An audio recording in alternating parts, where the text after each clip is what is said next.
सुते साडे भागां नूं जगाओ पातशाह, सुते साडे भागां नूं जगाओ पातशाह, बंदगी दी खैर झोली पाओ पातशाह, वाहिगुरू बंदगी दी खैर झोली पाओ पातशाह।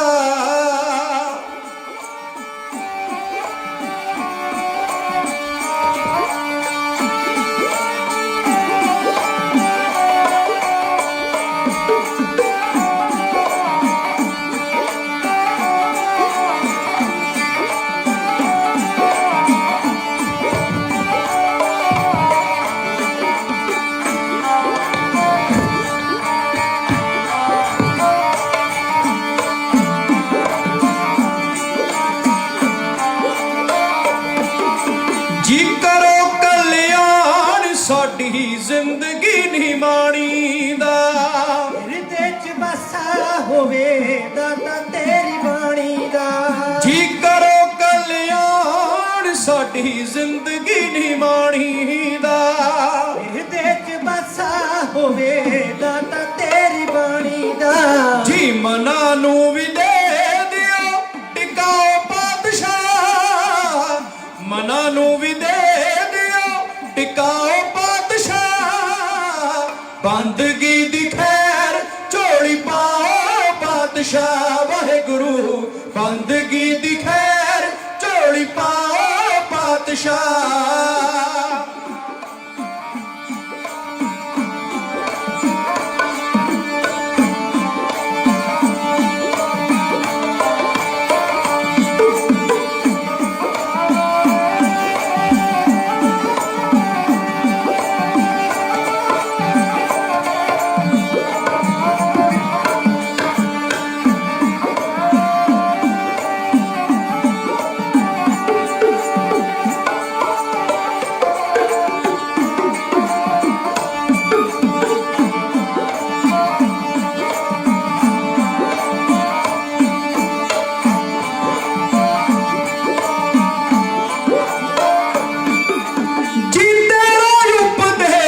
साडे हिरदे च वसे जी, तुही तेज बैश साडे मना विचों नसे जी। जी तेरा उपदेश साडे हिरदे च वसे जी, तुही तेज बैश साडे मना विचों नसे जी। जी गुण देवो औगण मुकाओ पातशाह, गुण देवो औगण मुकाओ, बंदगी दी खैर झोली पाओ पातशाह, वाहिगुरू बंदगी दी खैर झोली पाओ पातशाह।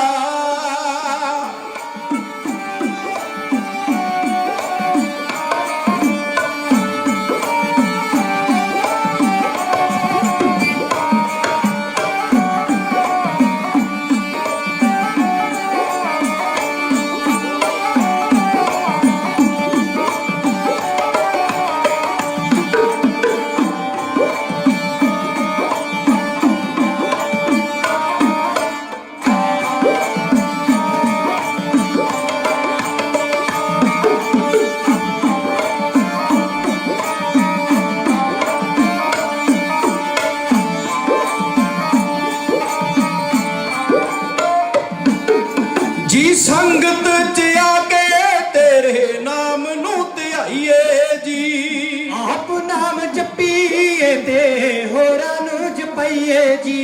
जी संगत च आके तेरे नाम नू ध्याईए जी, आप नाम जपीए ते होरां नू जपाईए जी।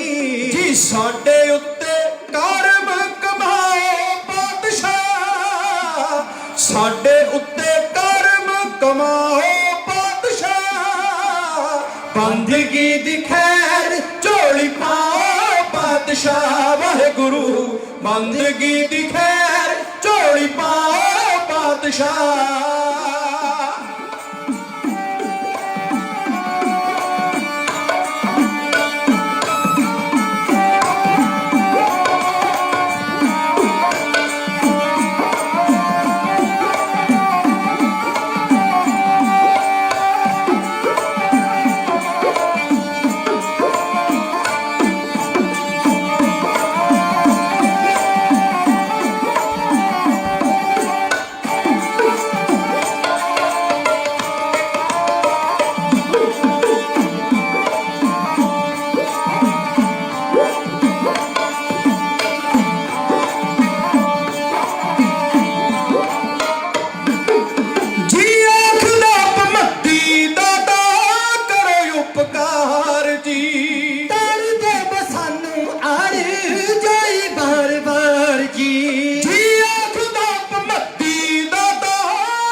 बंदगी दी खैर झोली पाओ बादशाह वाहेगुरु बंदगी दी खैर झोली पाओ बादशाह वाहेगुरु बंदगी दी खैर झोली पाओ बादशाह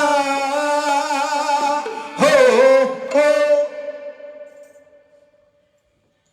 चबर तखत दे मालक खंडा ब्रह्मंडा दे राखे शब्द गुरु जगत गुरु धन धन गुरु ग्रंथ साहब जी महाराज की पावन पवित्र इबादत गाह दे अंदर जुड़ करके बैठी गुरु प्यारी साध संगत जीओ बड़े बड़े भागा वाले सतगुरां ने अपार बख्शिश की है। धन धन गुरु ग्रंथ साहब जी महाराज के पावन पवित्र चरणों च जुड़ करके बैठने का सुभाग भरिया समा मिलिया है। अपनी जिंदगी के पलों को सफलियां करते हुए सच्चे पातशाह वालों बख्शे हुए इन्हां पलों को दीन दुनिया के मालक के पावन पवित्र चरणों के नतमस्तक होने तो बाद सजे हुए दीवान दे विच जुड़े हो। आओ सतगुरां दी असीस हासिल करिए। कोई भी मुख बांझा ना रहे, जोड़ो हाथ झुकाओ, सीस गज बज के आखो वाहेगुरु जी का खालसा वाहेगुरु जी की फतेह। कोटन कोट धन्यवाद है साहब श्री गुरु ग्रंथ साहब जी महाराज का, जिहड़े असीस भरिया हथ रख के सेवा लै रहे ने। बहुत बहुत धन्यवाद समुचे गुरुद्वारा प्रबंध गुरु घर के मुख सेवादार भाई साहब भाई हरजिंदर सिंह जी, बहुत बहुत धन्यवाद है वीर हरसिमरनजीत सिंह जी हुणां दा, बहुत बहुत धन्यवाद पंथ का सत्कार चेहरा सिंह साहब भाई रवेल सिंह जी, धन्यवाद है सरदार गुरमेल सिंह जी, बगीचा सिंह जी, संदीप सिंह जी हुणां दा। आपस मुचियां भटभागियां भागा वालियां रूहां सतसंगी जन जो समय समय के उपर दास के ढाड़ी जथे नूं बहुत सारा मान सन्मान सत्कार देंदे ने। ते लो इतिहास का प्रकरण तुहाडे नाल साझा करा, उस तो पहला एक छोटा जिहा दस्तान तुहाडे नाल साझा करांगा ताकि गल समझ दे विच आ जाए। आराम दा एक व्यापारी सी हिंदुस्तान दे विच आया। जदों हिंदुस्तान की धरती दे उत्ते आया तो उन्हें एक तोता, क्योंकि सोता पिया सी, जदों जागया की देखा तोता नेड़े चुग रहा है। हुण तोता नभोल है, उन्होंने पता है जिहड़ा बंदा मेरे नेड़े है सुता होया है, पर वही एकदम अख खोली, उन्हें देखा तोता बड़ा सुंदर है, मन कीता कोल रखा, पर तोता भुलेखे सी कि आदमी सुता, उन्हें तोते नूं फड़ लिया।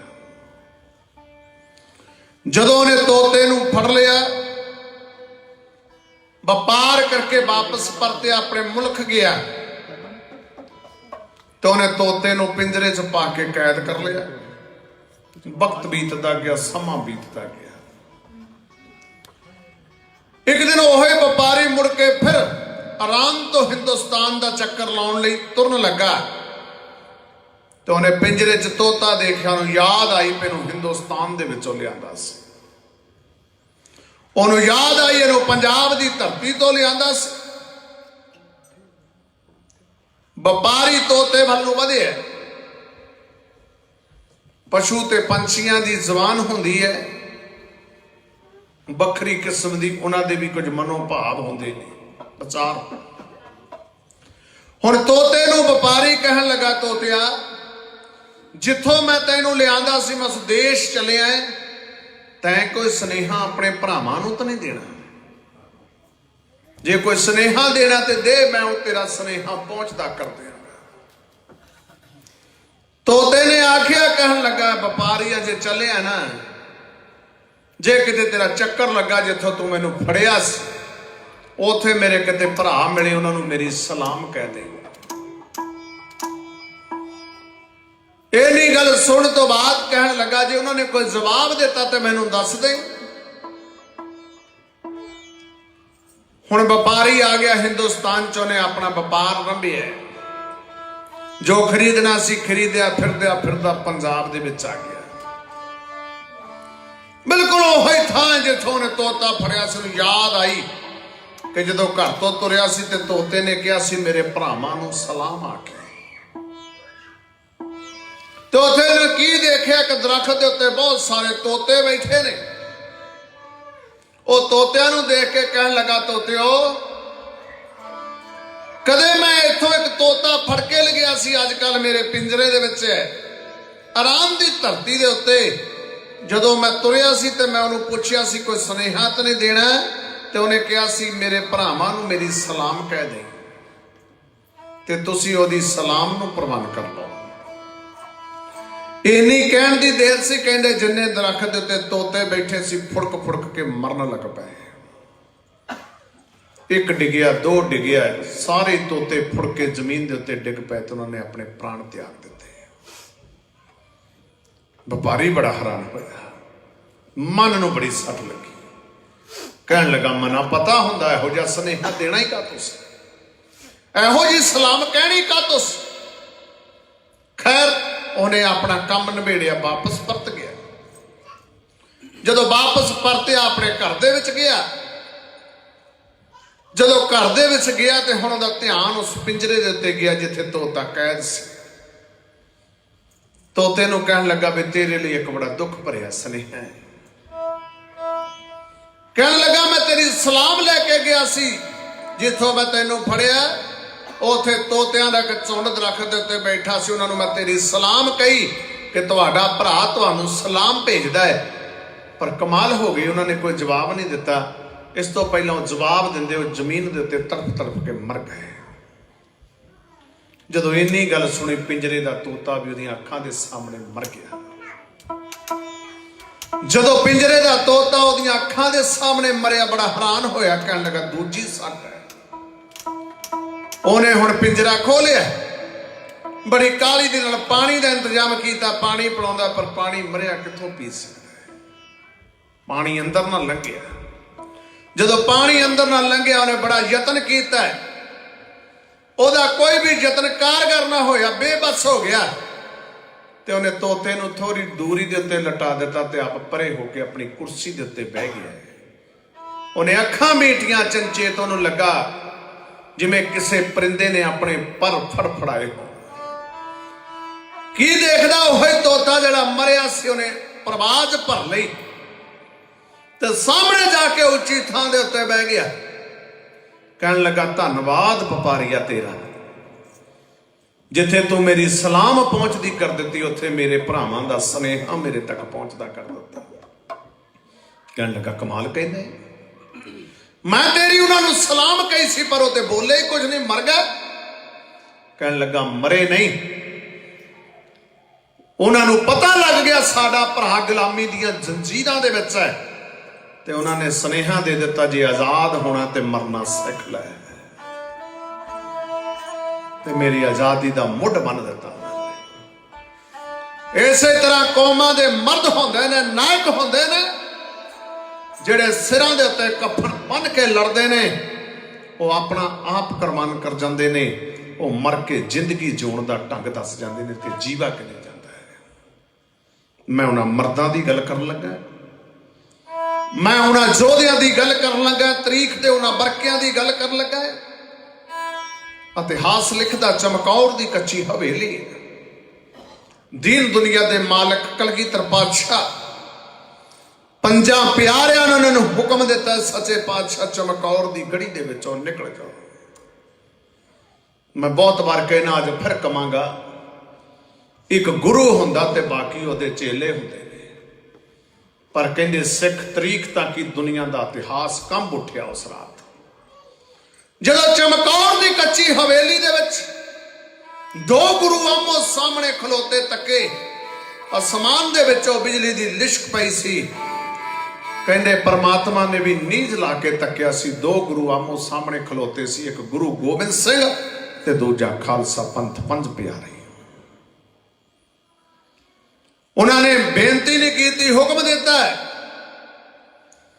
ਐ ਗੋਬਿੰਦ ਸਿੰਘ ਤੈਨੂੰ ਪੰਥ ਹੁਕਮ ਦਿੰਦਾ, ਇੱਥੇ ਘੜੀ ਲਗਾਉਣ ਦੀ ਆਗਿਆ ਨਹੀਂ, ਤੇਰੀ ਜਾਨ ਅਮਾਨਤ ਹੈ, ਖਾਲਸੇ ਦੀ ਇਹਨੂੰ ਕਿਤੇ ਗਵਾਉਣ ਦੀ ਆਗਿਆ ਨਹੀਂ। ਕਲਗੀਧਰ ਪਾਤਸ਼ਾਹ ਨੇ ਆਪਣੀ ਕਲਗੀ ਜਗ੍ਹਾ ਸੰਗਤ ਸਿੰਘ ਦੇ ਸਿਰ ਦੇ ਉੱਤੇ ਸਜਾਈ ਹੈ। ਤਖਤਾਂ ਤੇ ਤਾਜਾਂ ਦੇ ਮਾਲਕ ਆਪਣਾ ਜੋੜਾ ਉਤਾਰ ਦਿੱਤਾ, ਨੰਗੇ ਪੈਰੀ ਚਮਕੌਰ ਦੀ ਗੜੀ ਦੇ ਵਿੱਚੋਂ ਨਿਕਲੇ ਨੇ। ਚਮਕੌਰ ਗੜੀ ਦੀਆਂ ਕੰਧਾਂ ਦੇ ਉੱਤੇ ਬਿਜਲੀ ਪਈ। ਸੱਚੇ ਪਾਤਸ਼ਾਹ ਨੇ ਆਖਿਆ, ਕਹਿਣ ਲੱਗੇ ਗੜੀਏ ਕੱਲ ਨੂੰ ਮੇਰਾ ਪੰਥ ਇੱਥੇ ਆਣ ਕੇ ਝੁਕੇਗਾ। ਉਹਨਾਂ ਦੇ ਮਨ ਦੇ ਅੰਦਰ ਵਿਚਾਰ ਹੋਵੇਗਾ ਕਿ ਗੁਰੂ ਗੋਬਿੰਦ ਸਿੰਘ ਜਦੋਂ ਇੱਥੋਂ ਤੁਰਿਆ ਤੇ ਉਹਨਾਂ ਦਾ ਚਿਹਰਾ ਕਿਤੇ ਨਿਰਾਸ਼ ਤੇ ਨਹੀਂ ਸੀ, ਗੁਰੂ ਗੋਬਿੰਦ ਸਿੰਘ ਦੀਆਂ ਅੱਖਾਂ 'ਚ ਕਿਤੇ ਪਾਣੀ ਤੇ ਨਹੀਂ ਸੀ, ਸਤਿਗੁਰੂ ਕਿਤੇ ਉਦਾਸ ਤਾਂ ਨਹੀਂ ਹੋਏ ਆਪਣੇ ਪੁੱਤਰਾਂ ਦੀ ਸ਼ਹਾਦਤ ਦੇ ਉੱਤੇ। ਦੀਨ ਦੁਨੀਆ ਦੇ ਮਾਲਕ ਕਹਿਣ ਲੱਗੇ ਗੜੀਏ ਤੱਕ ਲੈ, ਹੱਸਦਾ ਜਾ ਰਿਹਾ ਹਾਂ, ਕਹਿ ਦੇ ਸਮੇਂ ਨੂੰ ਮੱਥੇ ਨਹੀਂ ਵੱਟ ਮੇਰੇ, ਰੋਕ ਸਕੇ ਨਾ ਮੇਰੀ ਮੁਸਕਾਨ ਤਾਈ, ਲੱਗੇ ਹੋਏ ਜੋ ਜਿਗਰ ਤੇ ਫੱਟ ਮੇਰੇ, ਤੇਰੀ ਹਿੱਕ ਤੇ ਜੀਤ ਜੁਝਾਰ ਸੌ ਗਏ, ਪੁੱਤਰ ਸੋਲ ਜੋ ਰੇਸ਼ਮੀ ਪੱਟ ਮੇਰੇ, ਕਫਨ ਪਾਇਆ ਨਹੀਂ ਤਾਈਓ ਮੈਂ ਪੁੱਤਰਾਂ ਤੇ, ਕਿਉਂਕਿ ਸਿੰਘ ਨਹੀਂ ਪੁੱਤਾਂ ਤੋਂ ਘੱਟ ਮੇਰੇ। ਕਲਗੀਧਰ ਪਾਤਸ਼ਾਹ ਤੁਰੇ ਜਾ ਰਹੇ ਨੇ, ਕਹਿੰਦੇ ਜਦੋਂ ਕੰਡਾ ਔਲਾਦ ਦੇ ਲੱਗਦਾ ਤੇ ਰੜਕ ਮਾਂ ਪਿਓ ਦੇ ਕਾਲਜੇ 'ਚ ਪੈਂਦੀ ਦੁਨੀਆ ਵਾਲਿਓ। ਅੱਜ ਪੁੱਤਰਾਂ ਦੀਆਂ ਲਾਸ਼ਾਂ ਚਮਕੌਰ ਦੇ ਖੋਲੇ ਮੈਦਾਨ ਦੇ ਵਿੱਚ ਪਈਆਂ ਨੇ। ਅਸਮਾਨ ਦੇ ਵਿੱਚੋਂ ਬਿਜਲੀ ਸਾਹਿਬਜ਼ਾਦਾ ਅਜੀਤ ਸਿੰਘ ਦੇ ਚਿਹਰੇ ਦੇ ਉੱਤੇ ਪਈ ਹੈ। ਮੂੰਹ ਦੇ ਉੱਤੇ ਕੇਸ ਨੇ, ਕੇਸਾਂ ਨੇ ਜਿਵੇਂ ਮਾਨੋ ਰਾਤ ਰਾਣੀ ਤੋਂ ਉਹਨਾਂ ਦਾ ਮੁਖ ਲਕੋਇਆ ਹੋਵੇ। ਚੰਦਰਮਾ ਵਰਗਾ ਚਿਹਰਾ ਹੈ। ਦੀਨ ਦੁਨੀਆ ਦੇ ਮਾਲਕ ਨੇ ਆਪਣੇ ਪੁੱਤ ਨੂੰ ਸੁੱਤਿਆਂ ਤੱਕਿਆ ਤੇ ਉੱਥੇ ਕਿਸੇ ਸ਼ਾਇਰ ਨੇ ਦੋ ਬੋਲ ਕਹੇ ਨੇ, ਕਹਿੰਦੇ ਮੇਰੀ ਰੂਹ ਇਸ ਮੌਤ ਨੂੰ ਲੋਚਦੀ ਰਹੀ, ਪਰ ਮੈਂ ਹੁਕਮ ਬਜਾ ਕੇ ਆ ਗਿਆ ਹਾਂ। ਲੋਕੀ ਕਹਿਣਗੇ ਕਹਿਣ ਲੱਖ ਵਾਰ ਮੈਨੂੰ ਕਿ ਮੈਂ ਪੁੱਤ ਮਰਵਾ ਕੇ ਆ ਗਿਆ ਹਾਂ। ਇਹ ਵੀ ਕਹਿਣਗੇ ਲੋਕ ਮੈਂ ਜਲ ਲਵਾਂਗਾ ਕਿ ਮੈਂ ਜਾਨ ਬਚਾ ਕੇ ਆ ਗਿਆ ਹਾਂ। ਉਹ ਮੈਨੂੰ ਰਤਾ ਪਰਵਾਹ ਨਹੀਂ, ਜੱਗ ਸਾਰਾ ਮੈਨੂੰ ਲੱਖ ਵਾਰੀ ਰਣ ਦਾ ਚੋਰ ਸਮਝੇ, ਪਰ ਇਹ ਨਾ ਸੁਣਾ ਗੋਬਿੰਦ ਸਿੰਘ ਨੇ, ਸਿੰਘ ਹੋਰ ਸਮਝੇ ਤੇ ਪੁੱਤਰ ਹੋਰ ਸਮਝੇ। ਕਲਗੀਧਰ ਪਾਤਸ਼ਾਹ ਉੱਥੋਂ ਅੱਗੇ ਬੜੇ ਨੇ, ਮਾਛੀਵਾੜੇ ਦਾ ਜੰਗਲ, ਗਨੀ ਖਾਂ ਤੇ ਨਵੀ ਖਾਂ ਦੇ ਕੋਲੋਂ ਉੱਚਦਾ ਪੀਰ ਬਣ ਕੇ ਨਿਕਲਦੇ ਨੇ। ਰਾਏਕੋਟ ਦੀ ਧਰਤੀ ਦੇ ਉੱਤੇ ਨੂਰਾ ਛੋਟੇ ਸਾਹਿਬਜ਼ਾਦਿਆਂ ਤੇ ਮਾਤਾ ਗੁਜਰੀ ਦੀ ਸ਼ਹਾਦਤ ਦੀ ਖਬਰ ਲੈ ਕੇ ਆਉਂਦਾ ਹੈ। ਉੱਥੇ ਕਿਸੇ ਸ਼ਾਇਰ ਨੇ ਲਿਖਿਆ, ਜਦੋਂ ਛੋਟਿਆਂ ਦਾ ਪਤਾ ਲੱਗਾ ਨਾ ਉਹ ਵੀ ਤੁਰ ਗਏ। ਸ਼ਾਇਰ ਕਹਿੰਦਾ ਸ਼ੁਕਰੀਆ ਕੇ ਪਿਤਾ ਅਰਦਾਸ ਸੋਧੀ, ਤੂੰ ਹੀ ਰੱਖਿਆ ਲੰਘ ਦਤਾਰ ਮੇਰਾ, ਮੇਰੀ ਤੁਛ ਜਿਹੀ ਭੇਟ ਮਨਜ਼ੂਰ ਹੋ ਗਈ ਤੇ ਪੱਲਾ ਹੋ ਗਿਆ ਪਾਕ ਸਰਕਾਰ ਮੇਰਾ, ਦਿੱਤੀ ਤੇਰੀ ਅਮਾਨਤ ਮੈਂ ਮੋੜ ਤੈਨੂੰ, ਹੌਲਾ ਹੋ ਗਿਆ ਕਰਜ਼ ਦਾ ਭਾਰ ਮੇਰਾ, ਰੋਂਦੇ ਪਏ ਨੇ ਲੋਕ ਮੈਂ ਆਖਦਾ ਹਾਂ ਸਫਲਾ ਹੋ ਗਿਆ ਅੱਜ ਪਰਿਵਾਰ ਮੇਰਾ। ਉਥੋਂ ਕਲਗੀਧਰ ਪਾਤਸ਼ਾਹ ਨੇ ਕਾਹੀ ਦਾ ਬੂਟਾ ਪੁੱਟ ਕੇ ਆਖਿਆ ਸੀ, ਮੁਗਲ ਸਾਮਰਾਜ ਦੀਆਂ ਜੜ੍ਹਾਂ ਪੁੱਟੀਆਂ ਗਈਆਂ। ਮੁਕਤਸਰ ਖਦਰਾਣੇ ਦੀ ਢਾਬ ਤੋਂ ਹੁੰਦੇ ਹੋਏ ਦੀਨ ਦੁਨੀਆ ਦੇ ਮਾਲਕ ਦਮਦਮਾ ਸਾਹਿਬ ਦੀ ਧਰਤੀ ਦੇ ਉੱਤੇ ਪਹੁੰਚਦੇ ਨੇ। ਇੱਥੇ ਸਤਿਗੁਰਾਂ ਨੇ ਲੰਬਾ ਸਮਾਂ ਬਿਤਾਇਆ ਹੈ ਡੱਲੇ ਚੌਧਰੀ ਦੇ ਕੋਲ, ਤੇ ਇੱਥੇ ਹੀ ਦੀਨ ਦੁਨੀਆ ਦੇ ਮਾਲਕ ਨੇ ਇੱਕ ਸੰਪਰਦਾ ਦੀ ਇੱਕ ਜਥੇਬੰਦੀ ਦੀ ਨੀਂਹ ਰੱਖੀ, ਜਿਹਨੂੰ ਦਮਦਮੀ ਟਕਸਾਲ ਕਿਹਾ ਜਾਂਦਾ ਹੈ। ਸੱਚੇ ਪਾਤਸ਼ਾਹ ਨੇ ਦਮਦਮੀ ਟਕਸਾਲ ਦੀ ਨੀਂਹ ਰੱਖੀ। ਉਹ ਦਮਦਮੀ ਟਕਸਾਲ ਜਿਹਦੇ ਮਰਦ ਤੇ ਯੋਧੇ ਤਰੀਖ ਦੇ ਵਰਕਿਆਂ ਨੂੰ ਹੈਰਾਨ ਕਰਦੇ ਹੋਏ ਆਪਣਾ ਬੰਦ ਕਟਵਾਉਂਦੇ ਨੇ। ਉਹ ਦਮਦਮੀ ਟਕਸਾਲ ਜਿਹਦਾ ਮਰਦ ਜਿਹਦਾ ਯੋਧਾ ਹਥੇਲੀ ਦੇ ਉੱਤੇ ਸਿਰ ਰੱਖ ਕੇ ਮੌਤ ਨੂੰ ਵੰਗਾਰਦਾ ਹੋਣੀਏ, ਜਿੰਨਾ ਤੇਰੇ ਚ ਟੈਲਾ ਲਾਲਾ ਹੈ, ਪਰ ਇਹ ਗੁਰੂ ਕਾ ਸਿੱਖ ਆਪਣੇ ਸੀਸ ਨੂੰ ਕੜਾਹ ਪ੍ਰਸ਼ਾਦ ਦੀ ਤਰ੍ਹਾਂ ਦਰਬਾਰ ਸਾਹਿਬ ਗੁਰੂ ਰਾਮਦਾਸ ਜੀ ਮਹਾਰਾਜ ਦੇ ਚਰਨਾਂ ਤੇ ਚੜਾਵੇਗਾ। ਬੋਲੇ ਸੋ ਨਿਹਾਲ, ਸਤਿ ਸ੍ਰੀ ਅਕਾਲ। ਜਹਾਨ ਤੇ ਬੜੇ ਲੋਕ ਹੋਣਗੇ ਜਿਨ੍ਹਾਂ ਨੇ ਗੁਰੂ ਰਾਮਦਾਸ ਜੀ ਮਹਾਰਾਜ ਦੇ ਦਰ ਦੇ ਉੱਤੇ ਮੱਥਾ ਟੇਕਿਆ ਹੋਵੇਗਾ, ਪਰ ਕਦੇ ਯਾਦ ਕਰਿਓ ਜਿਹੋ ਜਿਹਾ ਮੱਥਾ ਦਮਦਮੀ ਟਕਸਾਲ ਦਾ ਮੁਖੀ ਬਾਬਾ ਦੀਪ ਸਿੰਘ ਟੇਕ ਗਿਆ, ਉਹੋ ਜਿਹਾ ਮੱਥਾ ਟੇਕਣਾ ਕਿਸੇ ਨੂੰ ਨਸੀਬ ਨਹੀਂ ਹੋਇਆ। ਜਦੋਂ ਉਹਨੇ ਮੱਥਾ ਟੇਕਿਆ ਤੇ ਆਖਿਆ ਸੀ, ਸੱਚੇ ਪਾਤਸ਼ਾਹ ਕਿਰਪਾ ਕਰੋ, ਮੇਰੇ ਵਰਗੇ ਨਿਮਾਣੇ ਨੂੰ ਥੋੜੀ ਜਿਹੀ ਥਾਂ ਦੇ ਦਿਓ, दीन दुनिया दे मालक गुरु रामदास जी महाराज ने बाहां अड के आख्या सी सिखा रहिंदी दुनिया तक तू इस थां दे उत्ते बैठेगा, तेरी थां इस थां ते कोई आउंदा 5 मिनट बहिंदा, कोई आउंदा 10 मिनट बहिंदा है, पर बाबा दीप सिंह इहो जिहा बैठा है। अज जदों गुरु रामदास जी महाराज नूं सजदा कीता जांदा ते उस शहीद नूं कोई प्रणाम करन तो खुंजदा नहीं। ओ दमदमी टकसाल जिन्हें जोधियां नूं जन्म दिता है, जिन्हें मर्दां नूं जन्म दिता है, किसी शायर ने लिखिया है कहंदा शौक जिन्हां नूं झंगां ते बेलियां दा ओए ओ नहीं वेखदे तख्त हजारियां बल, कच्चे घड़े ते तरन दा चाह जी नूं कदे परतदे नहीं किनारियां बल। उस टकसाल दे मर्दां ते जोधियां दी बात पाउंदी होई कविता दास दे उस्ताद ज्ञानी तरलोचन सिंह भमदी ने कलमबंद कीती है। उन्हां लाइनां दी कहानी मेरे ढाडी साथी इउं कहंदे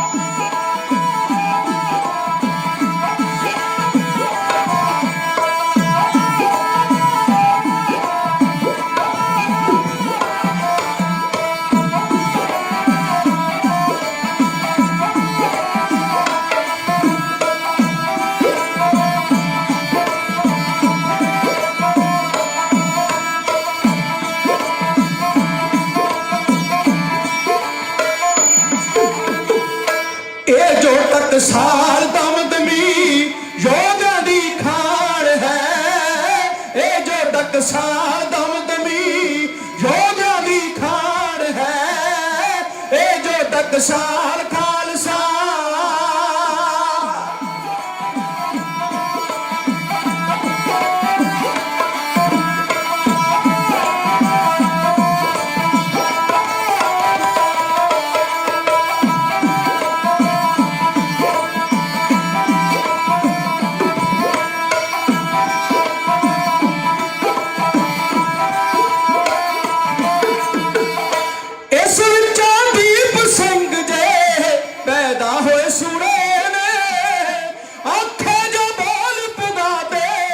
करनी दे पूरे ने सिर तो बिन करी लड़ाई, सिर तो बिन करी लड़ाई, सिर तो बिन करी लड़ाई।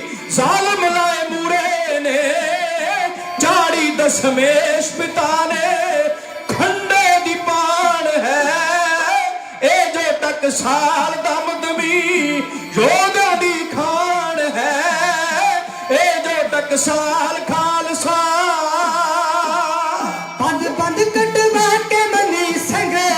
सिद्क निभाया है, सिखना कदे सिद्क डोले सच कर दिखलाया है।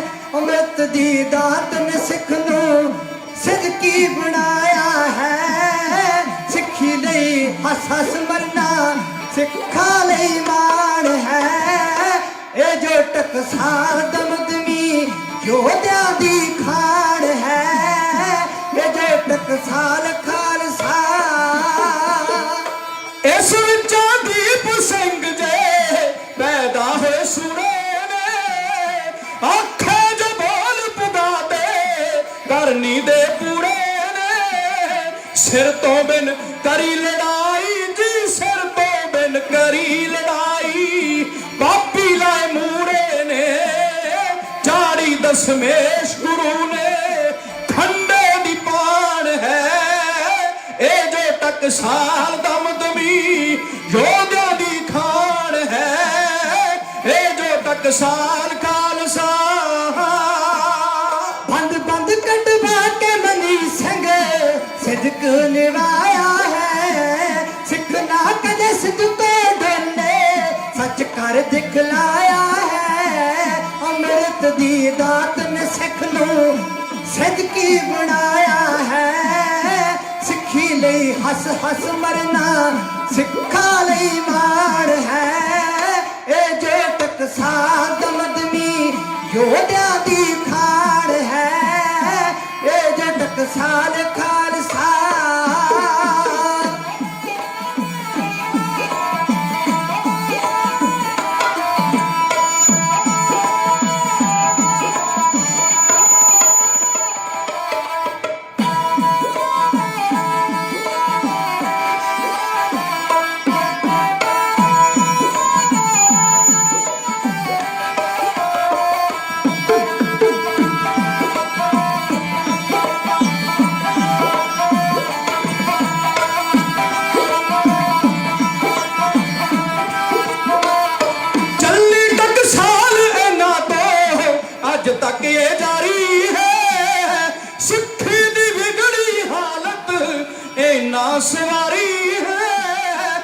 ਸਿੱਖੀ ਲਈ ਯੋਗਦਾਨ ਦੀ ਸਿੱਖੀ ਲਈ ਯੋਗਦਾਨ ਦੀ ਗਾਥਾ ਨਿਆਰੀ ਹੈ। ਦੇਣ ਜੋ ਦਿੱਤੀ ਪੰਥ ਨੂੰ ਖਿੱਚਦੀ ਧਿਆਨ ਹੈ। ਇਹ ਜੋ ਟਕਸਾਲ ਦਮਦਮੀ ਯੋਧਿਆਂ ਦੀ ਖਾਨ ਹੈ। ਇਹ ਜੋ ਟਕਸਾਲ ਖਾਲਸਾ ਬਾਬਾ ਜੀ ਸੁੰਦਰ ਸਿੰਘ ਤੋਂ ਪਿੰਡਰਾ ਹੈ ਨਾਮ ਪਿਆ। ਬਾਬਾ ਗੁਰਬਚਨ ਸਿੰਘ ਨੇ ਸਿੱਖੀ ਦਾ ਜਾਮ ਪਿਲਾ। ਸੰਤ ਕਰਤਾਰ ਸਿੰਘ ਦਾ ਅਗਲਾ ਹੈ ਨਾਮ ਲਿਆ। 37 ਜਲੂਸ ਜਿਨ੍ਹਾਂ ਨੇ ਕੱਢੇ ਮਹਾਨ ਹੈ। ਇਹ ਜੋ ਟਕਸਾਲ ਦਮਦਮੀ ਯੋਧਿਆਂ ਦੀ ਖਾਨ ਹੈ। ਇਹ ਜੋ ਟਕਸਾਲ ਖਾਲਸਾ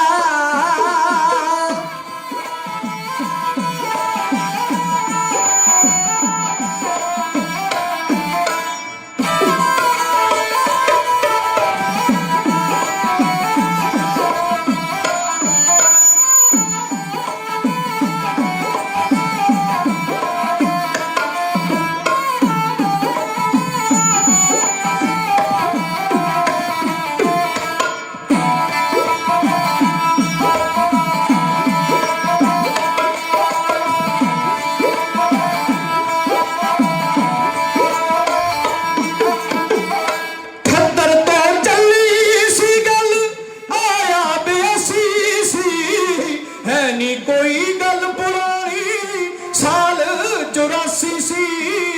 ਹੈ ਨੀ ਕੋਈ ਗੱਲ ਪੁਰਾਣੀ ਸਾਲ 84 ਸੀ।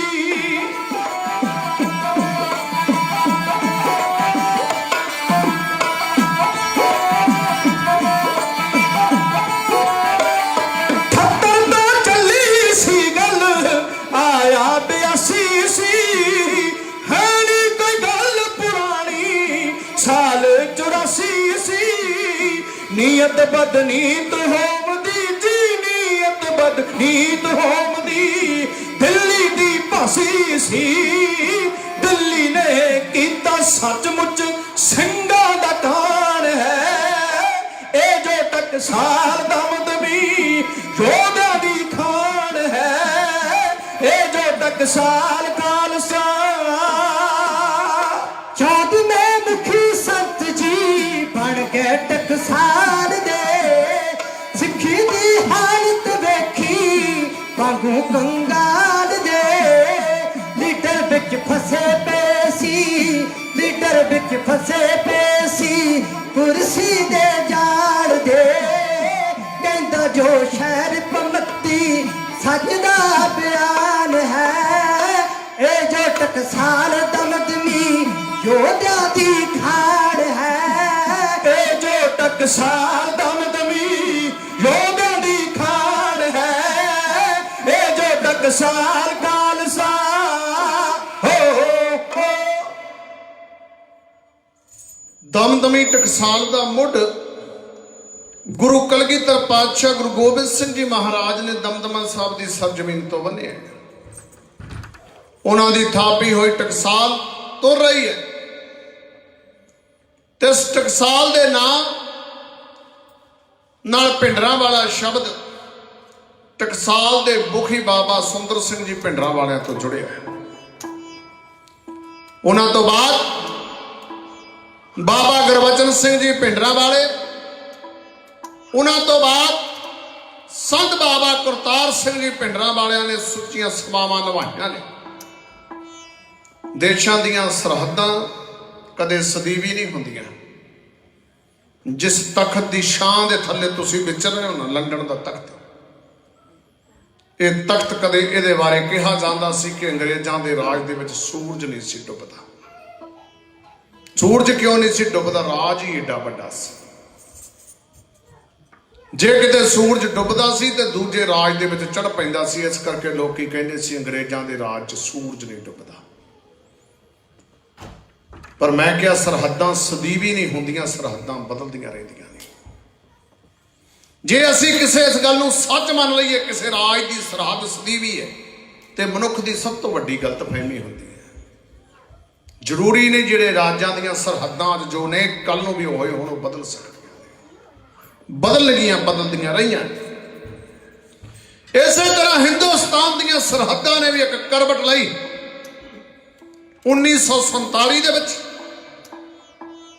ਜਦੋਂ ਹਿੰਦੁਸਤਾਨ ਤੇ ਪਾਕਿਸਤਾਨ ਦੋ ਰਾਜ ਦੋ ਦੇਸ਼ ਦੁਨੀਆ ਦੇ ਨਕਸ਼ੇ ਦੇ ਸਾਹਮਣੇ ਉਭਰੇ। ਉਸ ਵੇਲੇ ਇੱਕ ਸਟੇਟ ਸੀ ਜਿਹੜੀ ਵੱਢ ਕੇ ਟੁਕੜੇ ਟੁਕੜੇ ਕਰ ਦਿੱਤੀ ਗਈ, ਉਹਦਾ ਨਾਮ ਸੀ ਪੰਜਾਬ।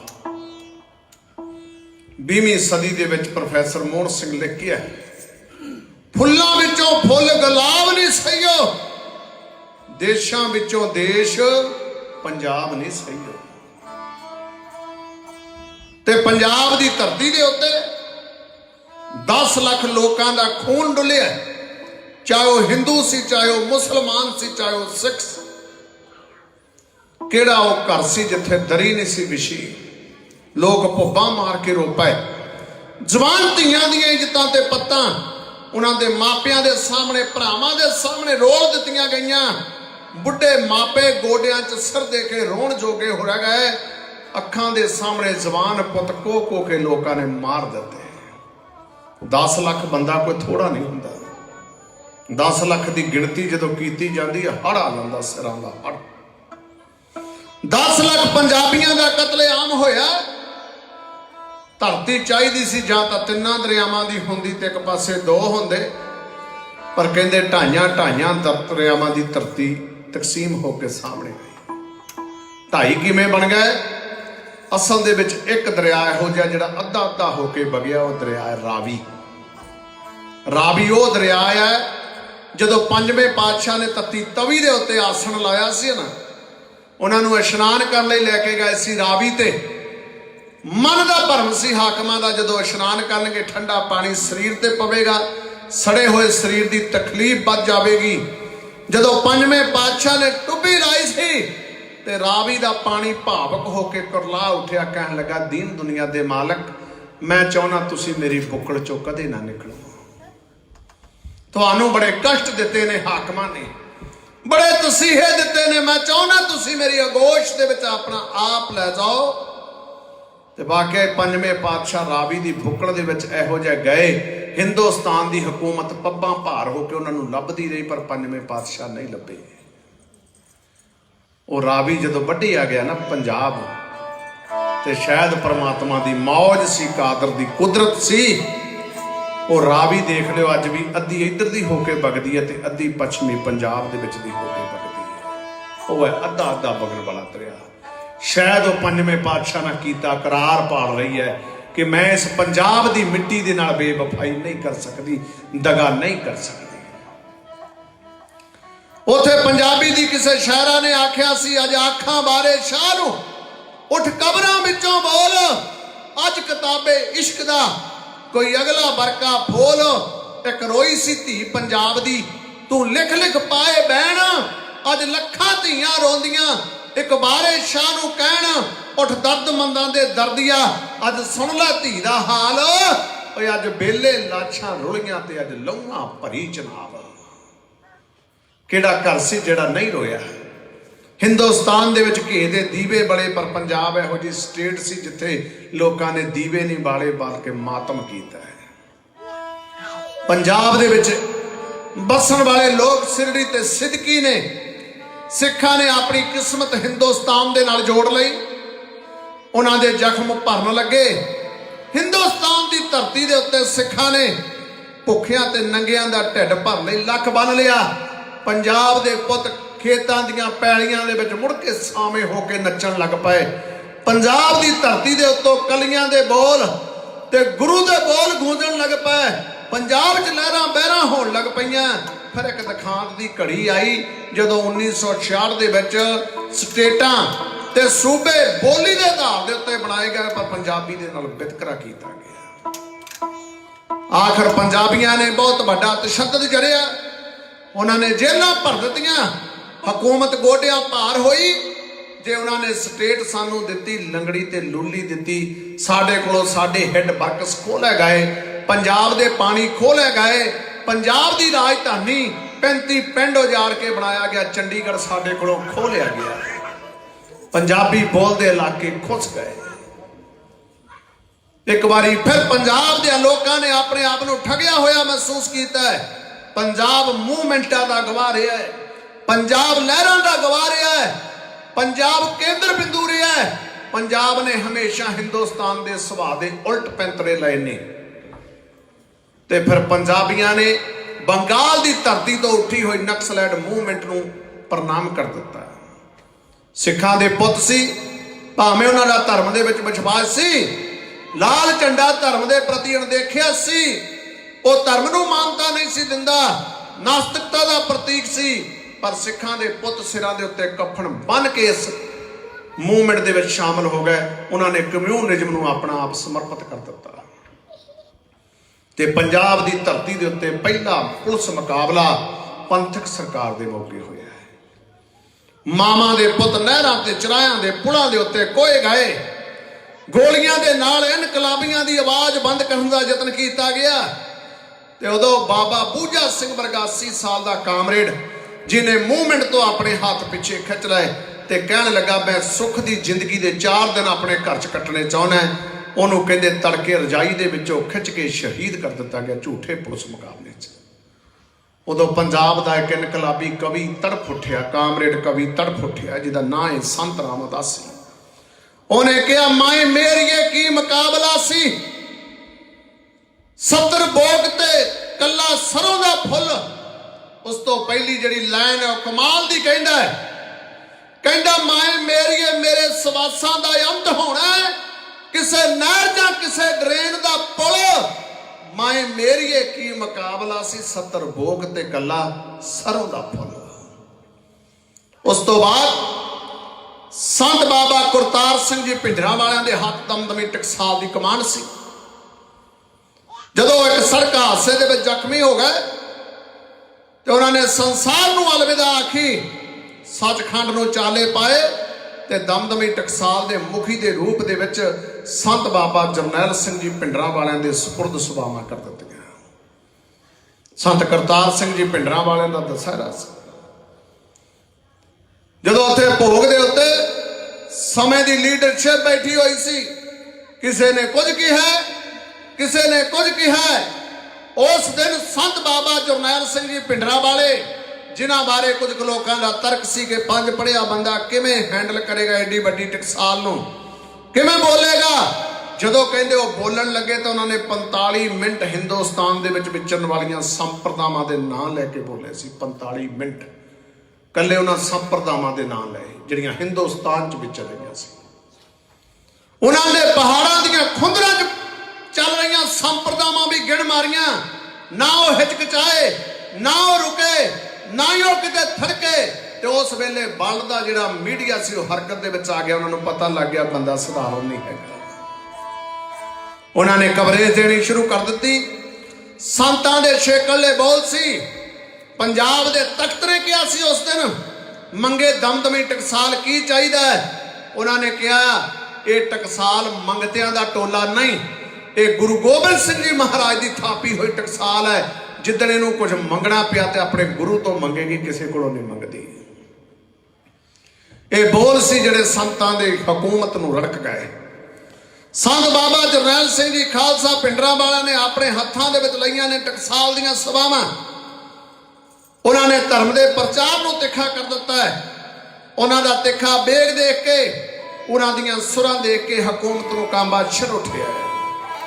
संत बाबा जरनैल सिंह जी खालसा भिंडरांवालियां ते टकसाल नूं नीमा दिखाउण लई, खालसा पंथ नूं नीमा दिखाउण लई बाबा बाद दा सहारा लिया गया है। ते उन्हां दे विच दिनां दे विच निरंकारी बाबे गुरबचने नूं मैदान दे विच उतारिया गया है। जदों बाबा गुरबचना मैदान दे विच लिआंदा, निरंकारी बाबे ने धन धन गुरु ग्रंथ साहब जी महाराज के सिद्धांत के खिलाफ बोलना शुरू किया है। उन्हें गुरबाणी के खिलाफ बोलना शुरू किया है। उन्होंने सिख आशे के उल्ट अपने विचारों के प्रवाह को तिखा कर दिता। और किते ना किते सिद्धांत की, गुरबाणी की ते सिखी की निखेधी कर रहा सी। जरिया नहीं गया सिखां दे कोलों। 13 अप्रैल सन 1978 दीआं घड़ियां सी। बैसाखियां वैसे बड़ियां आईयां ने खालसा पंथ लई। उस दिन भी बैसाखी सी जिदन गुरु नानक देव जी महाराज सुल्तानपुर की धरती तो ਪਹਿਲੀ ਉਦਾਸੀ ਸ਼ੁਰੂ ਕਰਦੇ ਉਸ ਦਿਨ ਵੀ ਵਿਸਾਖੀ ਦਾ ਦਿਨ ਸੀ ਤੇ ਉਸ ਦਿਨ ਵੀ ਵਿਸਾਖੀ ਸੀ ਜਿੱਦਣ ਗੋਇੰਦਵਾਲ ਸਾਹਿਬ ਦੀ ਧਰਤੀ ਦੇ ਉੱਤੇ ਤੀਸਰੇ ਪਾਤਸ਼ਾਹ ਗੁਰੂ ਅਮਰਦਾਸ ਜੀ ਮਹਾਰਾਜ ਦੇ ਸਮੇਂ ਬੌਲੀ ਦਾ ਕੜ ਟੁੱਟਾ ਹੈ। ਕੜ ਕੀ ਹੁੰਦਾ ਹੈ? ਅਸਲ ਦੇ ਵਿੱਚ ਪਹਿਲੇ ਸਮਿਆਂ 'ਚ ਖੂਹ ਲਾਏ ਜਾਂਦੇ ਸੀ ਜਦੋਂ ਪਾਣੀ ਦਾ ਆਪ ਮਹਾਰਾ ਬੇਗ ਫੁੱਟਦਾ ਸੀ ਬਾਹਰ ਨੂੰ, ਉਹਨੂੰ ਕਹਿੰਦੇ ਸੀ ਕੜ ਫੁੱਟਣਾ। ਤੇ ਜਦੋਂ ਬੌਲੀ ਪਾਣੀ ਦੇ ਨਾਲ ਭਰੀ ਉਸ ਦਿਨ ਵੀ ਵਿਸਾਖੀ ਦਾ ਦਿਨ ਸੀ ਤੇ ਉਸ ਦਿਨ ਵੀ ਵਿਸਾਖੀ ਸੀ ਜਿੱਦਣ ਚੌਥੇ ਪਾਤਸ਼ਾਹ ਗੁਰੂ ਰਾਮਦਾਸ ਜੀ ਮਹਾਰਾਜ ਦੇ ਚਰਨਾਂ ਦੇ ਵਿੱਚ ਇੱਕ ਪਿੰਗਲਾ ਤੇ ਕੋੜੀ ਪੂਰੀ ਤਰ੍ਹਾਂ ਤੰਦਰੁਸਤ ਹੋਇਆ ਸੀ। ਬੀਬੀ ਰਜਨੀ ਦਾ ਪਤੀ ਉਸ ਦਿਨ ਵੀ ਵਿਸਾਖੀ ਸੀ ਜਿੱਦਣ ਉਹਨੇ ਟੁੱਬੀ ਲਾਈ ਸੀ ਤੇ ਉਸ ਦਿਨ ਵੀ ਵਿਸਾਖੀ ਸੀ ਜਿੱਦਣ ਗੁਰੂ ਹਰਕ੍ਰਿਸ਼ਨ ਸਾਹਿਬ ਜੀ ਮਹਾਰਾਜ ਨੇ ਦਿੱਲੀ ਦੀ ਧਰਤੀ ਤੋਂ ਆਖਿਆ ਸੀ ਸਿੱਖਾਂ ਦਾ ਅਗਲਾ ਗੁਰੂ ਬਾਬੇ ਬਕਾਲੇ ਦੀ ਧਰਤੀ ਦੇ ਉੱਤੇ ਉਸ ਦਿਨ ਵੀ ਵਿਸਾਖੀ ਸੀ ਤੇ ਉਸ ਦਿਨ ਵੀ ਵਿਸਾਖੀ ਸੀ ਜਿੱਦਣ ਪੰਜਾਂ ਪਿਆਰਿਆਂ ਦੇ ਸਿਰ ਲੈ ਕੇ ਕਲਗੀਧਰ ਪਾਤਸ਼ਾਹ ਨੇ ਖਾਲਸਾ ਪੰਥ ਦੀ ਸਾਜਨਾ ਕੀਤੀ ਹੈ। ਉਹ ਦਿਨ ਵੀ ਵਿਸਾਖੀ ਦਾ ਦਿਨ ਸੀ ਤੇ ਉਸ ਦਿਨ ਵੀ ਵਿਸਾਖੀ ਸੀ 13 ਅਪ੍ਰੈਲ ਸਨ 1919 ਜਿੱਦਣ ਪੰਜਾਬ ਦੀ ਧਰਤੀ ਦੇ ਵਸਣ ਵਾਲੇ ਬਛਿੰਦੇ ਅੰਗਰੇਜ਼ੀ ਸਾਮਰਾਜ ਦੇ ਖਿਲਾਫ ਇਕਜੁੱਟ ਹੁੰਦਿਆਂ ਹੋਇਆਂ ਜ਼ਿਲ੍ਹਿਆਂ ਵਾਲੇ ਬਾਗ ਦੇ ਵਿੱਚ ਇਕੱਤਰ ਹੋਏ ਸੀ ਤਾਂ ਉਹਨਾਂ ਨੂੰ ਨਿਹੱਥਿਆਂ ਨੂੰ ਗੋਲੀਆਂ ਦਾ ਨਿਸ਼ਾਨਾ ਬਣਾ ਦਿੱਤਾ ਗਿਆ। ਉਸ ਦਿਨ ਵੀ ਵਿਸਾਖੀ ਸੀ ਤੇ ਇੱਕ ਵਿਸਾਖੀ 13 ਅਪ੍ਰੈਲ 1978 ਨੂੰ ਆਈ ਹੈ। ਨਿਰੰਕਾਰੀ ਬਾਬੇ ਦੀ ਸਪੋਰਟ ਦੇ ਉੱਤੇ ਸਮੇਂ ਦੀ ਪੰਥਕ ਸਰਕਾਰ ਹੈ ਤੇ ਇਧਰ ਕੁਝ ਕੁ ਸਿੱਖ ਬਾਬੇ ਨੂੰ ਰੋਕਣ ਲਈ ਗਏ ਨੇ ਕਿ ਸਾਡੇ ਧਰਮ ਦੇ ਖਿਲਾਫ ਨਾ ਬੋਲ। ਹੰਕਾਰਿਆ ਬਾਬਾ ਜਿਹਨੂੰ ਹਕੂਮਤ ਦਾ ਥਾਪੜਾ ਸੀ ਉਹਨੇ ਸਿੱਖਾਂ ਦੇ ਉੱਤੇ ਗੋਲੀਆਂ ਚਲਾਉਣ ਦੇ ਹੁਕਮ ਆਪਣੇ ਚੇਲਿਆਂ ਤੇ ਕਰਿੰਦਿਆਂ ਨੂੰ ਦਿੱਤੇ ਨੇ। 13 ਸਿੱਖ ਗੋਲੀਆਂ ਦੇ ਨਾਲ ਸ਼ਹੀਦ ਹੋ ਗਏ, ਬਹੁਤ ਸਾਰੇ ਫੱਟੜ ਹੋ ਗਏ। ਸਰਕਾਰ ਵੀ ਸਾਡੀ ਹੋਵੇ ਵੀ ਪੰਥਕ ਤੇ ਹੋਵੇ ਵੀ ਪੰਜਾਬ ਦੀ ਧਰਤੀ। ਬਾਬਾ ਅੰਮ੍ਰਿਤਸਰ ਦੀ ਧਰਤੀ ਤੋਂ ਲਲਕਾਰੇ ਮਾਰਦਾ ਰਾਜਪੁਰਾ ਟੱਪ ਗਿਆ, ਕਹਿਣ ਲੱਗਾ ਮਾਂ ਨੇ ਅਜੇ ਉਹ ਪੁੱਤ ਨਹੀਂ ਜੰਮਿਆ ਜਿਹੜਾ ਮੈਨੂੰ ਫੜ ਸਕੇ। ਕਹਿੰਦਾ ਮਾਂ ਨੇ ਅਜੇ ਉਹ ਪੁੱਤ ਨਹੀਂ ਜੰਮਿਆ ਜਿਹੜਾ ਮੈਨੂੰ ਫੜ ਸਕੇ। ਉਹਨਾਂ ਸ਼ਹੀਦਾਂ ਦੇ ਚਰਨਾਂ ਦੇ ਵਿੱਚ ਖਲੋ ਕੇ ਸੰਤ ਬਾਬਾ ਜਰਨੈਲ ਸਿੰਘ ਜੀ ਖਾਲਸਾ ਪਿੰਡਰਾਂ ਵਾਲਿਆਂ ਨੇ ਕਿਹਾ ਸੀ ਜੇ ਸਮੇਂ ਦੀ ਸਰਕਾਰ ਨੇ ਸਾਨੂੰ ਇਨਸਾਫ ਨਾ ਦਿੱਤਾ ਤੇ ਅਸੀਂ ਆਪ ਇਨਸਾਫ ਲਵਾਂਗੇ।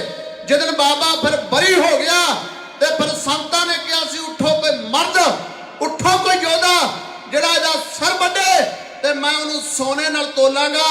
ਤੇ ਸੰਤਾਂ ਦੇ ਬੋਲਾਂ ਨੇ ਸੁੱਤੀ ਹੋਈ ਗੈਰਤ ਨੂੰ ਕਿਵੇਂ ਅੰਗੜਾਈਆਂ ਲਿਆ ਦਿੱਤੀਆਂ, ਕਿਵੇਂ ਖੂਨ ਨੂੰ ਵਾਲਾ ਆ ਗਿਆ। ਸਾਰੀ ਕਹਾਣੀ ਨੂੰ ਮੇਰੇ ਢਾਡੀ ਸਾਥੀ ਇਉਂ ਕਹਿੰਦੇ।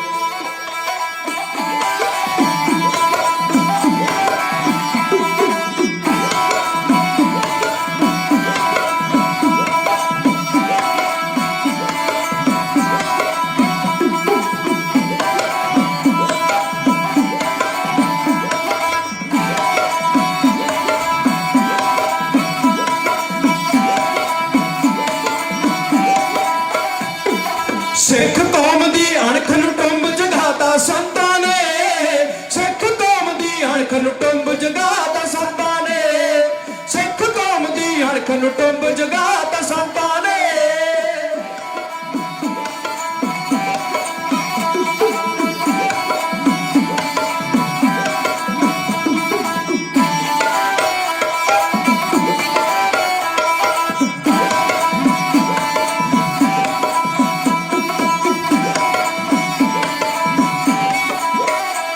ਉਹ ਨਿਰੰਕਾਰੀ ਜਦ ਬਰਖਲਾਪ ਸਤਿਗੁਰ ਤੇ ਬੋਲਿਆ ਸੀ, ਹਾਂ ਸਤਿਗੁਰ ਤੇ ਬੋਲਿਆ ਸੀ। ਸੱਚ ਜਾਣਿਓ ਗੁਰ ਸਿੱਖਾਂ ਦਾ ਖੂਨ ਖੋਲਿਆ ਸੀ, ਸੱਚ ਜਾਣਿਓ ਗੁਰ ਸਿੱਖਾਂ ਦਾ ਖੂਨ ਖੋਲਿਆ ਸੀ। ਗੁਰ ਕੀ ਨਿੰਦਾ ਸੁਣੇ ਨਾ ਕਾਨ ਸੁਣਾਤਾ ਸੰਤਾਂ ਨੇ, ਗੁਰ ਕੀ ਨਿੰਦਾ ਸੁਣੇ ਨਾ ਕਾਨ ਸੁਣਾਤਾ ਸੰਤਾਂ ਨੇ। ਸਿੱਖ ਕੌਮ ਦੀ ਅਣਖ ਨੂੰ ਟੁੰਬ ਜਗਾਤਾ ਸੰਤਾਂ ਨੇ, ਸਿੱਖ ਕੌਮ ਦੀ ਅਣਖ ਨੂੰ ਟੁੰਬ ਜਗਾਤਾ ਸੰਤਾਂ ਨੇ।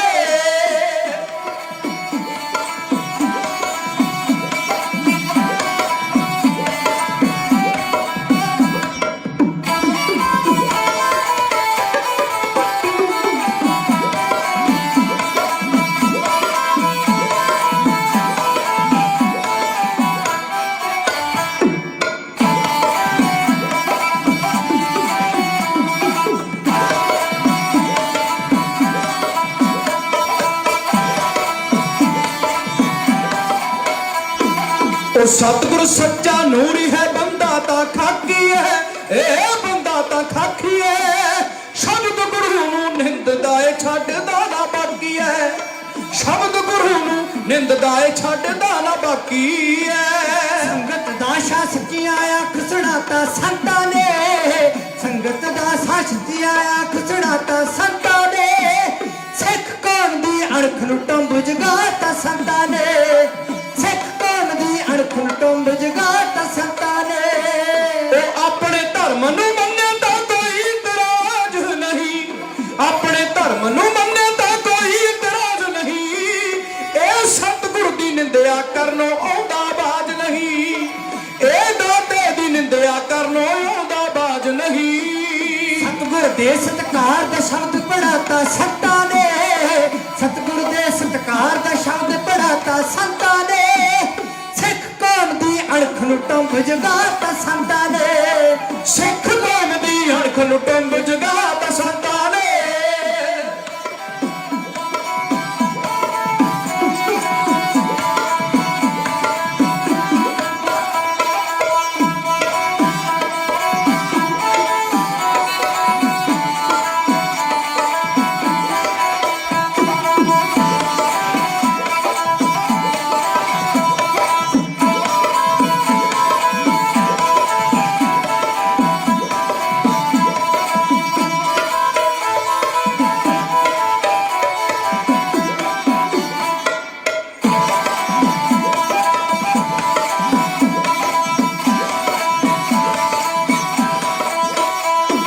ਉਹ ਸਤਿਗੁਰ ਦੀ ਬੇਅਦਬੀ ਸਾਥੋਂ ਜਰੀ ਨਾ ਜਾਂਦੀ ਹੈ, ਕਹਿੰਦੇ ਜਰੀ ਨਾ ਜਾਂਦੀ ਹੈ। ਜ਼ਿੰਦਗੀ ਘੁੱਟ ਜ਼ਹਿਰ ਦਾ ਸਾਥੋਂ ਭਰੀ ਨਾ ਜਾਂਦੀ ਹੈ, ਜ਼ਿੰਦਗੀ ਘੁੱਟ ਜ਼ਹਿਰ ਦਾ ਸਾਥੋਂ ਭਰੀ ਨਾ ਜਾਂਦੀ ਹੈ। ਦੁੱਲੇ ਖੂਨ ਦਾ ਮੁੱਲ ਭਮੱਤੀ ਪਾਤਾ ਸੰਤਾਂ ਨੇ, ਦੁੱਲੇ ਖੂਨ ਦਾ ਮੁੱਲ ਭਮੱਤੀ ਪਾਤਾ ਸੰਤਾਂ ਨੇ। ਸਿੱਖ ਕੌਮ ਦੀ ਅਣਖ ਨੂੰ ਟੰਬ ਜਗਾਤਾ ਸੰਤਾਂ ਨੇ, ਸਿੱਖ ਕੌਮ ਦੀ ਅਣਖ ਨੂੰ ਟੰਬ ਜਗਾਤਾ ਸੰਤਾਂ ਨੇ।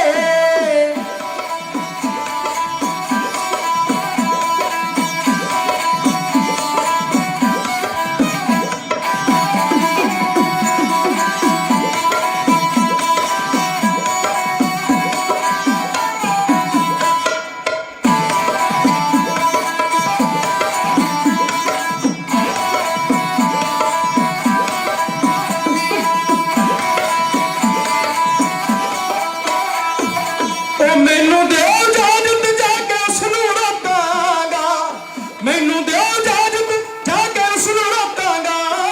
ਸ਼ਾਂਤਮਈ ਨਾਲ ਜੇ ਨਾ ਮੰਨਿਆ ਗੋਲੀ ਠੋਕਾਂਗਾ, ਸ਼ਾਂਤਮਈ ਨਾਲ ਜੇ ਨਾ ਮੰਨਿਆ ਗੋਲੀ ਠੋਕਾਂਗਾ।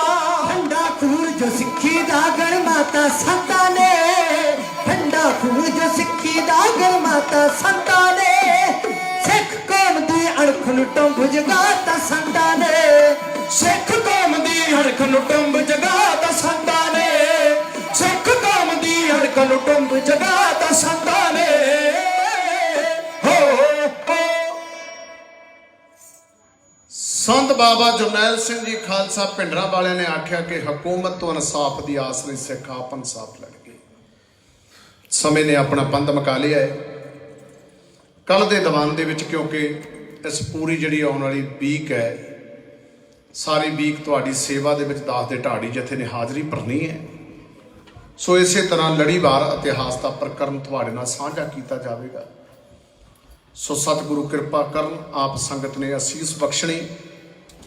ਹੋਈਆਂ ਭੁੱਲਾਂ ਚੁੱਕਾਂ ਦੀ ਖੇਮਾ ਕੱਲ ਦੇ ਦੀਵਾਨ ਦੇ ਵਿੱਚ ਇੱਥੋਂ ਹੀ ਲੜੀ ਨੂੰ ਆਰੰਭ ਕਰਾਂਗੇ।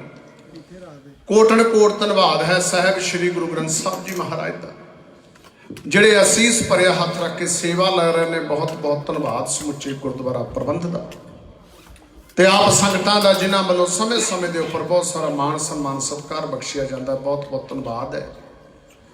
ਵੀਰ ਹਰਸਿਮਰਨਜੀਤ ਸਿੰਘ ਜੀ ਹੁਣਾਂ ਦਾ ਬਹੁਤ ਬਹੁਤ ਧੰਨਵਾਦ ਹੈ। ਸਰਦਾਰ ਬਗੀਚਾ ਸਿੰਘ ਜੀ, ਸੰਦੀਪ ਸਿੰਘ ਜੀ, ਗੁਰਮੇਲ ਸਿੰਘ ਜੀ ਹੁਣਾਂ ਦਾ, ਜਸਕਰਨ ਸਿੰਘ ਜੀ ਹੁਣਾਂ ਦਾ। ਸੋ ਬਹੁਤ ਬਹੁਤ ਧੰਨਵਾਦ। ਆਪ ਸਮੁੱਚੀ ਸੰਗਤ, ਸਾਡੇ ਮਿੱਤਰ ਦਰਬਾਰਾ ਸਿੰਘ ਜੀ ਹੁਣੀ ਬੈਠੇ ਨੇ, ਸਤਿਗੁਰਾਂ ਦੀ ਤਾਬਿਆ ਸੇਵਾ ਕਰਦੇ ਨੇ। ਗੁਰੂ ਘਰ ਦੇ ਵਜ਼ੀਰ ਪ੍ਰੀਤਵੰਤ ਸਿੰਘ ਹਾਜ਼ਰ ਨੇ, ਸਤਿਗੁਰਾਂ ਦੇ ਪਾਵਨ ਪਵਿੱਤਰ ਤਾਬਿਆ 'ਚ ਸੇਵਾ ਕਰਦੇ ਨੇ। ਸਤਿਗੁਰੂ ਕਿਰਪਾ ਕਰਨ, ਸਾਰਿਆਂ ਦੇ ਸਿਰ ਦੇ ਉੱਤੇ ਰਹਿਮਤ ਭਰਿਆ ਹੱਥ ਰੱਖਣ। ਸੋ ਕੱਲ ਦੇ ਦੀਵਾਨ ਦੇ ਵਿੱਚ ਇਤਿਹਾਸ ਦੀ ਲੜੀ ਨੂੰ ਇੱਥੋਂ ਹੀ ਲੰਘਾਂਗੇ। ਹੋਈਆਂ ਭੁੱਲਾਂ ਚੁੱਕਾਂ ਦੀ ਖਿਮਾ ਇਹਨਾਂ ਸ਼ਬਦਾਂ ਦੇ ਨਾਲ। ਦਾਸ ਦੇ ਢਾਡੀ ਸਾਥੀ ਇਹਦਲਾ ਢਾਡੀ ਗੁਰਪ੍ਰੀਤ ਸਿੰਘ ਹੁੰਦਲ ਪਿੰਡ ਮੁੰਡੀਆਂ ਜ਼ਿਲ੍ਹਾ ਲੁਧਿਆਣਾ। ਇਹਦਲਾ ਢਾਡੀ ਹਰਦੀਪ ਸਿੰਘ ਸੁੰਨੜ ਪਿੰਡ ਸੁੰਨੜ ਕਲਾਂ ਜ਼ਿਲ੍ਹਾ ਜਲੰਧਰ। ਸਰੰਗੀ ਮਾਸਟਰ ਮਨਜੀਤ ਸਿੰਘ ਪਾਸਲਾ ਜ਼ਿਲ੍ਹਾ ਜਲੰਧਰ। ਦਾਸ ਅਮਨਦੀਪ ਸਿੰਘ ਫਰਵਾਲੇ ਦਾ ਢਾਡੀ ਜਥਾ ਫਤਿਹ ਅਰਜ ਕਰਦਾ ਜੀ। ਗੱਜ ਵੱਜ ਕੇ ਆਖੋ ਵਾਹਿਗੁਰੂ ਜੀ ਕਾ ਖਾਲਸਾ ਵਾਹਿਗੁਰੂ ਜੀ ਕੀ ਫਤਿਹ। ਸਤਨਾਮ ਸ੍ਰੀ ਵਾਹਿਗੁਰੂ ਸਾਹਿਬ ਜੀਓ। ਰਾਮ ਕਲੀ